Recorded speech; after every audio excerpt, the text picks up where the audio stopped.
વિદ્યાર્થી મિત્રો, આપણે પ્રકરણ નંબર 5 ની શરૂઆત કરવા જઈ રહ્યા છીએ.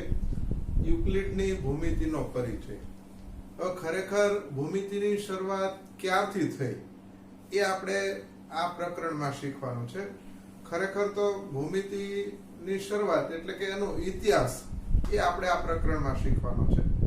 આ કોઈ ગણિતના દાખલાને લગતું પ્રકરણ નથી, પણ કેવી રીતે કેવા સમયમાં ભૂમિતિની શરૂઆત થઈ હતી એની જાણકારી આપણને આપે એવું આખું પ્રકરણ છે. ટૂંકમાં કોઈ આપણે પાઠ ભણી રહ્યા હોઈએ ગુજરાતી વિષયનો એવું આપણને લાગશે. તો આપણે જોઈએ કે ખરેખર ભૂમિતિની શરૂઆત કેવી રીતે થઈ. તો કે ભાઈ, ભૂમિતિને અંગ્રેજીમાં શું કહેવાય? તો કે જ્યોમેટ્રી. તો જ્યોમેટ્રી છે એ ખરેખર બે જુદા જુદા શબ્દોમાંથી આવેલો છે. એક જીઓ અને બીજું મેટ્રી. તો જીઓ શબ્દ છે એનો અર્થ થાય જમીન અને મેટ્રીન શબ્દ છે એનો અર્થ થાય માપ. તો હવે બેને ભેગા કરો તો જ્યોમેટ્રી એટલે જમીનનું માપ. તો એનો અર્થ આપણે એવો કરી શકીએ કે ભૂતકાળમાં એવા કોઈ સંજોગો ઊભા થયા હોય કે જેમાં જમીનનું માપ લેવાની જરૂર પડી હોય, તો એ વખતે ભૂમિતિના જ્ઞાનનો એટલે કે ભૂમિતિનો વિકાસ થયો હોવો જોઈએ, ભૂમિતિની શરૂઆત થઈ હોવી જોઈએ. તો આપણે ટૂંકમાં સમજતા જઈએ. જુઓ કે ભૂમિતિ માટે અંગ્રેજી શબ્દ જ્યોમેટ્રી છે. ખરેખર આ શબ્દ બે ગ્રીક શબ્દ, કયા બે ગ્રીક શબ્દો? તો કે જીઓ અને મેટ્રી ના સંયોજનથી બનેલો છે, જેમાં જીઓ નો અર્થ પૃથ્વી અને મેટ્રી નો અર્થ થાય માપ. એટલે એવું કહી શકાય કે જમીનના માપનની જરૂરિયાતમાંથી ભૂમિતિનો ઉદ્ભવ થયો હોવો જોઈએ. હવે તો કયા દેશોમાં આનો ઉદ્ભવ થયો? શરૂઆતમાં ઇજિપ્ત, બેબીલોનિયા, ચીન, ભારત, ગ્રીસ, ઇકાઝ જેવી તે સમયની સંસ્કૃતિના લોકોને વ્યવહારમાં પડતી મુશ્કેલીઓનો સામનો કરવા માટે ભૂમિતિની જરૂરિયાત ઊભી થવાને કારણે તેનો વિકાસ થયો હોવો જોઈએ. હવે એક ઉદાહરણ આપું કે ભાઈ, નાઇલ નદી જે છે ઇજિપ્તમાં, આ નાઇલ નદીની આસપાસનો જે વિસ્તાર છે કે ભાઈ, ભૂતકાળમાં અત્યારે આપણે બધા જ્યાં ત્યાં કોઈ પણ જગ્યાએ સિંચાઈ કરી અને સરસ મજાના ખેતર, સમૃદ્ધ પાક લઈ શકીએ છીએ. શરૂઆતમાં એટલે કે ભૂતકાળમાં કે જ્યારે આવી કોઈ ટેકનોલોજીની શરૂઆત થઈ નહોતી ત્યારે ખેતી ક્યાં થતી હતી? તો કે આપણે જાણીએ છીએ કે બધી ખેતી નદી કિનારે થતી હતી. એટલે લોકો પાણી લાવે અને નાખે, પાણી લાવે અને નાખે અને ત્યાં થાય. હવે તો કે નાઇલ નદી છે, એ નાઇલ નદીની આસપાસ બધાના ખેતરો હતા. હવે બનતું એવું કે જ્યારે બધા પોતપોતાના ખેતર હોય, એમાં વચ્ચે દિવાલ કે એવું કઈ કરેલું હશે જે તે સમયે, પણ નાઇલ નદીમાં જ્યારે પૂર આવે ત્યારે આજુબાજુના જે વિસ્તાર હોય ત્યાં બધે પાણી ફરી વળે. એટલે થાય શું કે બધાએ જે એકબીજાનું ખેતરને જુદું પાડવા માટે જે વચ્ચે એમણે લાઈન કરેલી હોય, જે કઈ એને સંકેત ભૂતકાળમાં કર્યા હોય, એ બધું સાફ થઈ જતું. એટલે પાછું પૂર જતું રહે, પાણી ઉતરી જાય એટલે ફરીથી પાછું મેદાન આખું થઈ જતું. મેદાન થઈ જતું એટલે લોકોને પાછા ફરીથી બધા આવે ત્યારે પોતપોતાનું જે ખેતર છે, વાવવા માટેની જમીન, એ જુદી પાડવા માટે થઈને પણ ભૂમિતિની શરૂઆત થઈ હોવાનું માનવામાં આવે છે. આગળની વાત કરીએ. ભારતમાં તો કે ભારતીય ઉપખંડમાં હડપ્પા અને મોહેન્જો-દરો, યાદ રાખજો, હડપ્પા અને મોહેન્જો-દરો વગેરેના ખોદકામ વખતે જાણવા મળ્યું કે સિંધુ ખીણની સંસ્કૃતિમાં ભૂમિતિનો વ્યાપક ઉપયોગ જોવા મળ્યો હતો. તે વખતનો સમાજ સંગઠિત હતો. શહેરો એ બધું અત્યારે આપણને એ વખતે કઈ શું હતું એ ખબર નથી. આ બધું કોઈ પણ જગ્યાએ ખોદકામ કરવામાં આવે તો ખોદકામ કરીએ તો આપણને ખબર પડે અત્યારે તો આપણે કોઈ વસ્તુ જોવી હોય તો વિડીયો કેમેરો લઈ અને આપણે સીધે સીધું એનું શૂટિંગ કરીએ અને ટીવીમાં આપણે જોઈ શકીએ. પણ એ સમયે આવી કોઈ ટેકનોલોજી હતી નહીં. અને તો આપણને ખબર કેમ પડે તો કે જે જગ્યાએ ખોદકામ કરવામાં આવ્યું કઈ તો કે હડપ્પા અને મોહેંજો-દડો, ત્યારે એ બધી જે સંસ્કૃતિ છે એમાં ખોદકામ કરતા જાણવા મળ્યું કે તે વખતનો સમાજ સંગઠિત હતો, શહેરો યોજનાબદ્ધ અને સુવ્યવસ્થિત હતા, રસ્તાઓ એકબીજાને સમાંતર અને ગટર વ્યવસ્થા ભૂગર્ભમાં હતી. આ બધું ખોદકામ કરતા આપણને ખબર પડી. આમ નામ તો ખ્યાલ આવે નહીં. મકાનના ઓરડા જુદા જુદા આકારના હતા, લોકો માપન અને અંકગણિતમાં કુશળ હતા. એ બધું આ ખોદકામ કરીએ અને જે મળી આવે એની ઉપરથી આપણને ખબર પડે. ઈંટોને ભઠ્ઠામાં પકવવામાં આવતી હતી, એટલે કે જે એ વખતની ઈંટ પણ ખોદકામમાંથી મળી તો એ પણ પાકી હતી. પાકી હતી એટલે એનો અર્થ એવો થયો કે એને ભઠ્ઠામાં પકાવવામાં આવતી હતી. તેમજ ઈંટ માટે તમે જુઓ કે ઈંટની લંબાઈ, પહોળાઈ અને ઊંચાઈનો ગુણોત્તર કેટલો હતો તો કે 4:2:1 હતો. હવે તો કે ગ્રીક ગણિતશાસ્ત્રી થેલ્સને, આ થેલ્સ નામના ગણિતશાસ્ત્રી કયા દેશના તો કે ગ્રીસ. તો ગ્રીક ગણિતશાસ્ત્રી થેલ્સને ભૂમિતિના પ્રણેતા ગણવામાં આવે છે. એટલે કે ભૂમિતિ શબ્દનો સૌપ્રથમ જે ઉપયોગ કોણે કર્યો હતો તો કે થેલ્સે. થેલ્સના વિદ્યાર્થી પાયથાગોરસ અને તેના સાથીદારોએ ભૌમિતિક બાબતો શોધી હતી. એટલે આપણને પરીક્ષામાં આમાંથી ટૂંકા પ્રશ્નો આવે તો આપણને ખ્યાલ આવે કે ભાઈ પાયથાગોરસના ગુરુ કોણ હતા તો કે થેલ્સ. અથવા એનાથી ઉલટું વિચારો કે થેલ્સનો વિદ્યાર્થી કોણ તો કે પાયથાગોરસ. હવે આપણે આગળની વાત કરીએ કે ઈસવીસન પૂર્વે 800 થી ઈસવીસન પૂર્વે 500 ના ગાળામાં સુલભા સૂત્રનું સર્જન થયું હતું. આ સુલભા સૂત્ર એ એક પ્રકારનો ગ્રંથ છે. હવે આ બધા સુલભા સૂત્ર એટલે ઘણા બધા ગ્રંથો છે, પણ આ બધા ગ્રંથોમાં એક બહુ ફેમસ છે. શું નામ છે? બોધાયન. તો બોધાયન સુલભા સૂત્ર ગ્રંથ સૌથી પ્રાચીન છે. હવે તમને જાણી નવાઈ લાગશે, ખરેખર આ જે બોધાયન સુલભા સૂત્ર છે એ આજનું સિવિલ એન્જિનિયરિંગ ને ઉપયોગી થાય એવો ગ્રંથ છે. એટલે કે જો બાંધકામ માટે આપણે પાયાના નિયમો, પાયાના સિદ્ધાંતો શીખવા હોય તો ખરેખર આ બોધાયન સુલભા સૂત્રનો આપણે ઉપયોગ કરવો પડે અથવા એનો અભ્યાસ કરવો પડે. તેમાંની રચનામાં પાયથાગોરસના સિદ્ધાંતની સાબિતીનો ઉપયોગ થયો હતો. જાહેર પ્રાર્થના સભાઓમાં લંબચોરસ, ત્રિકોણ અને સમલંબ ચતુષ્કોણ આકારના આસનોનો ઉપયોગ થતો હતો.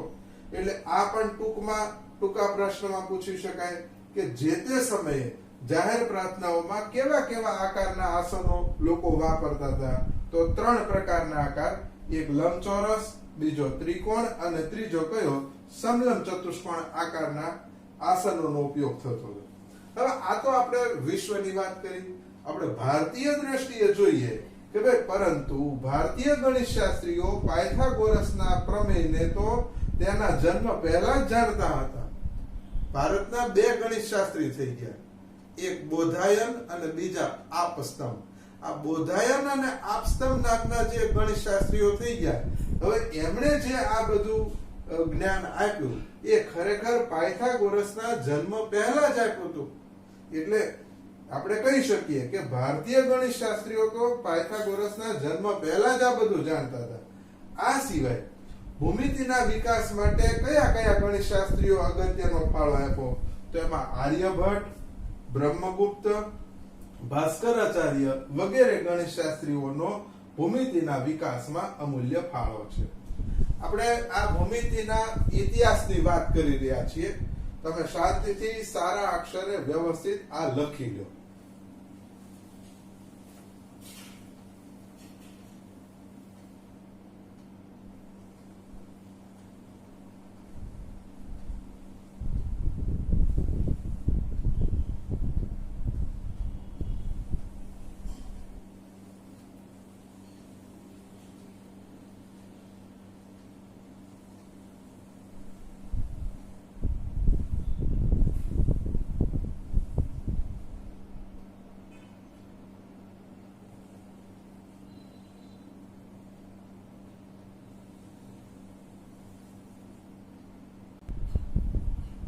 હવે આપણે ચર્ચા કરવી છે શ્રીયંત્રની.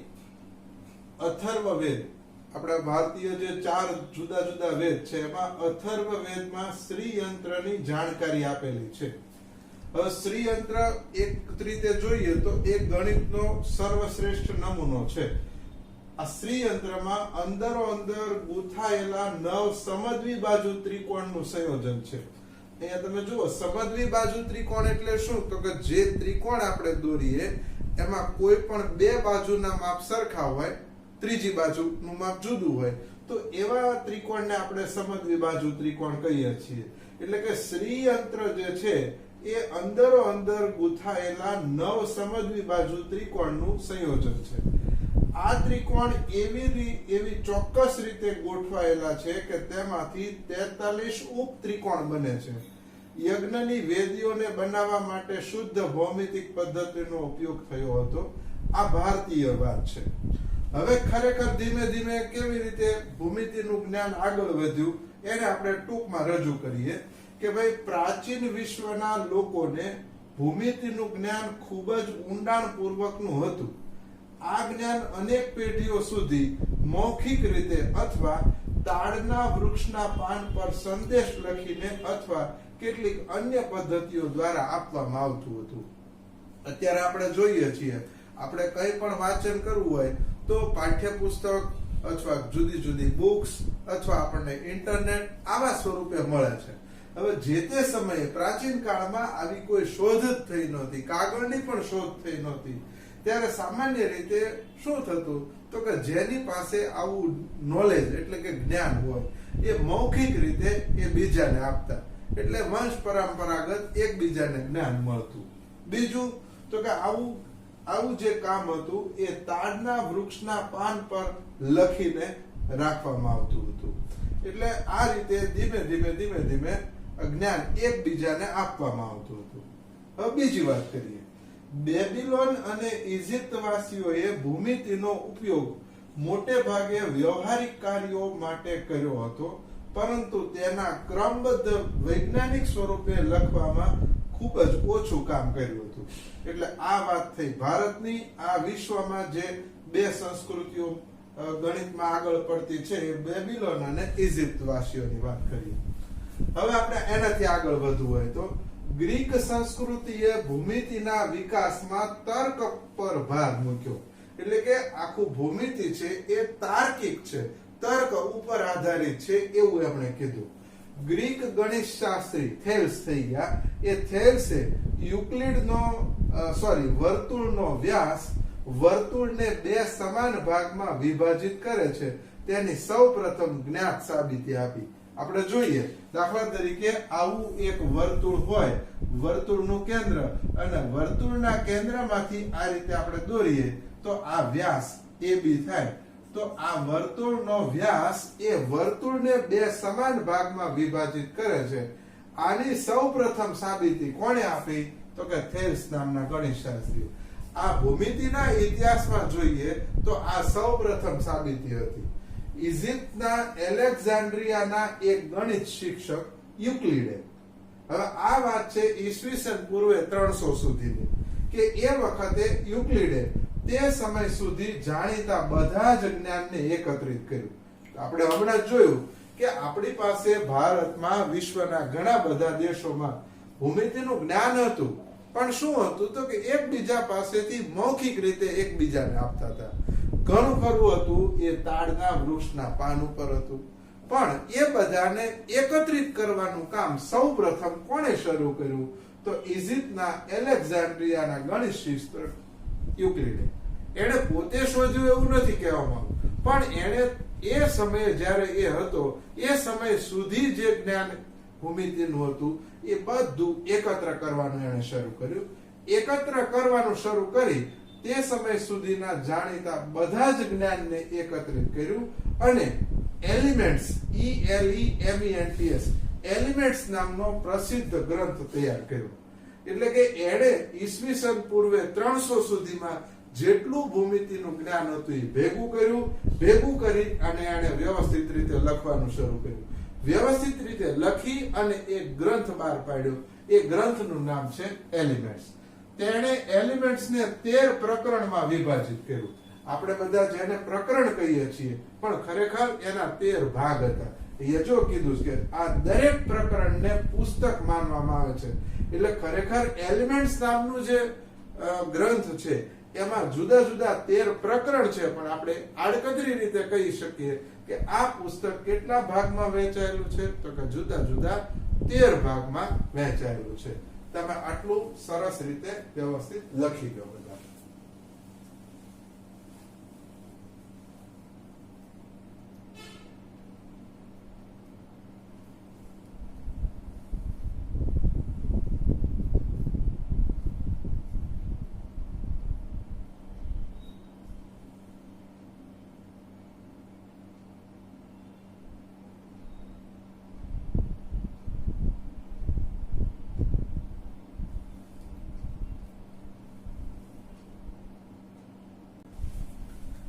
આપણે હમણાં તે આ એલિમેન્ટ્સ નામના પ્રકરણની ચર્ચા કરી.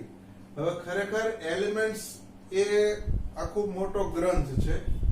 એમાં 13 પ્રકરણ લખાયેલા છે. એમાં માત્ર પહેલા પ્રકરણની આપણે થોડીક ચર્ચા કરવી છે કે તેમાં પ્રથમ પ્રકરણમાં 23 વ્યાખ્યાઓ આપેલ છે. હવે એમાંથી આપણે નમૂના રૂપ થોડીક વ્યાખ્યા શીખવી છે. હવે એ શીખવા માટે થઈને આપણે આ કોષ્ટક ઉપર નજર કરીએ કે ભૌમિતિક પદાર્થ અને પરિમાણ. હવે ભૌમિતિક પદાર્થ અને પરિમાણ એટલે શું? તો કે સૌથી પહેલો ભૌમિતિક પદાર્થ કયો? તો કે ઘન. ઘનને કેટલા પરિમાણ હોય? 3. આપણે એક ઉદાહરણ લઈએ. દાખલા તરીકે આ જે આપણું પાઠ્યપુસ્તક છે, તો આ પાઠ્યપુસ્તક એ ઘન પદાર્થ છે. તો ઘન પદાર્થને 3 પરિમાણ, જો યાદ રાખજો, પરિણામ નથી, પરિમાણ છે. પરિમાણ એટલે એના જુદા જુદા માપ.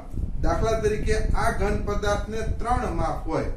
એક લંબાઈ, બીજું પહોળાઈ અને ત્રીજું ઊંચાઈ. આપણે જે રૂમમાં બેઠીએ છીએ, તમે જે અત્યારે રૂમમાં બેસો છો લેસન કરવા માટે, તો એ રૂમના 3 માપ છે. એક એની લંબાઈ, એક એની પહોળાઈ અને ત્રીજું ઊંચાઈ. તો એને કહેવાય ઘન પદાર્થ. બીજું તો કે સપાટી. સપાટી એટલે શું? તો કે આપણું જે આ બોર્ડ છે, આ બોર્ડ છે એ સપાટ છે. એને માત્ર 2 જ માપ હોય. કયા કયા? તો કે એક લંબાઈ હોય અને બીજું પહોળાઈ હોય. યાદ રાખજો, ઘન પદાર્થ એટલે આપણે પાઠ્યપુસ્તક, આપણો રૂમ, કંપાસ બોક્સ, આવા ઘણા બધા ઉદાહરણ લઈ શકીએ કે જેને 3 પરિમાણ છે. કયા કયા? લંબાઈ, પહોળાઈ, ઊંચાઈ. સપાટી. સપાટીને માત્ર 2 જ પરિમાણ હોય. કયા કયા? તો કે લંબાઈ અને પહોળાઈ. એટલે આ 2 કયા એ આપણને ખબર હોવી જોઈએ. આ 3 ક્યાં? આ 3 પરિમાણ કયા? તો કે લંબાઈ, પહોળાઈ, ઊંચાઈ. આ 2 પરિમાણ કયા? લંબાઈ અને પહોળાઈ. રેખા. આપણે આમ કરીને આમ રેખા દોરીએ તો રેખાને માત્ર લંબાઈ જ હોય, એને પહોળાઈ કે ઊંચાઈ હોતી નથી. અને છેલ્લો છે બિંદુ. અહીંયા આપણે એક ટપકું કરી નાખીએ. દાખલા તરીકે આ મેં ટપકું કરેલું છે, બરાબર? તો એને લંબાઈ હોતી નથી, પહોળાઈ હોતી નથી અને ઊંચાઈ હોતી નથી. એટલે કે બિંદુ એવો ભૌમિતિક પદાર્થ છે કે જેને કોઈ પરિમાણ નથી. બરોબર? આ ક્લિયર થયું? હવે જે જુદી જુદી 23 વ્યાખ્યાઓ આપેલી છે એમાંથી નમૂના રૂપ આપણે જોઈએ. જો હમણાં આ સમજાય એટલે આપણું કામ સરળ છે. બિંદુને કોઈ ભાગ નથી. બિંદુને કોઈ ભાગ નથી એટલે એને કોઈ પરિમાણ નથી. કોઈ પરિમાણ નથી એટલે એનો અર્થ એવો થયો કે એને લંબાઈ, પહોળાઈ કે ઊંચાઈ કાંઈ હોતું નથી. પછી બીજો મુદ્દો શું છે? રેખા એ પહોળાઈ વગરની લંબાઈ છે. આપણે દાખલા તરીકે આ રીતે અહીંયા આપણે જો રેખા દોરીએ, અહીંયા આમ કરીને આમ, તો આ રેખા આમ દોરી તો રેખાને માત્ર લંબાઈ છે એટલે લખ્યું કે પહોળાઈ વગરની લંબાઈ છે. એટલે એને માત્ર એક જ પરિમાણ છે. અહીંયા લખ્યું રેખાને એક જ પરિમાણ. કયું? લંબાઈનું. રેખાના અંતમાં બિંદુઓ હોય છે. રેખાના અંતમાં બિંદુઓ, અંત એટલે આ બંને બાજુ બિંદુઓ હોય જ છે. અને એટલા માટે આપણે બંને બાજુ જ્યારે પણ રેખા દોરીએ ત્યારે આ એરો બતાવીએ છીએ. શું દર્શાવે છે? તો કે ભાઈ આ બંને બાજુ અનંત સુધી એના બિંદુઓ આવેલા છે. એટલે રેખા બંને બાજુ અનંત છે, એને કોઈ અંત હોતો નથી. બરોબર? નમૂના રૂપ છે. પૃષ્ઠને માત્ર લંબાઈ અને પહોળાઈ હોય છે. પૃષ્ઠ એટલે સપાટી. આપણું આ જે બોર્ડ છે એ પૃષ્ઠ છે. પૃષ્ઠ બરાબર. પૃષ્ઠનો અર્થ થાય સપાટી, અને સપાટીને કેટલા પરિમાણ હોય તો કે માત્ર 2. કયા કયા તો કે લંબાઈ અને પહોળાઈ. તમે તમારું જે પાઠ્યપુસ્તક હોય એ પાઠ્યપુસ્તકમાંથી માત્ર એક જ પેજ લ્યો, તો એક જ પેજ લઈએ તો એને 2 જ પરિમાણ છે, એક લંબાઈ છે અને એક પહોળાઈ છે. બરાબર. તે જ રીતે પૃષ્ઠની ધાર રેખાઓ છે. કોઈ પણ એક પૃષ્ઠ લીધું, દાખલા તરીકે એક કાગળ લો, તો આ એની જે ધાર છે એ ધારને આપણે શું કહીએ છીએ? રેખા કહીએ છીએ. આપણે બધા યાદ રહે કે ન રહે, અહીંયા જુદા જુદા 7 અગત્યના મુદ્દાઓ આપેલા છે. એમાંથી નમૂના રૂપ 3 થી 4 આપણને યાદ રહી જાય. એટલે પરીક્ષામાં જનરલી આ જે મુદ્દા પૂછાય એમાંથી કોઈ પણ 2 મુદ્દા અથવા કોઈ પણ 3 મુદ્દા લખો, તો તમને જે આમાંથી સરળ યાદ રહે એ કોઈ પણ 3 થી 4 યાદ રાખી લેવાના. અત્યારે વ્યવસ્થિત રીતે બધા સરસ લખી લો.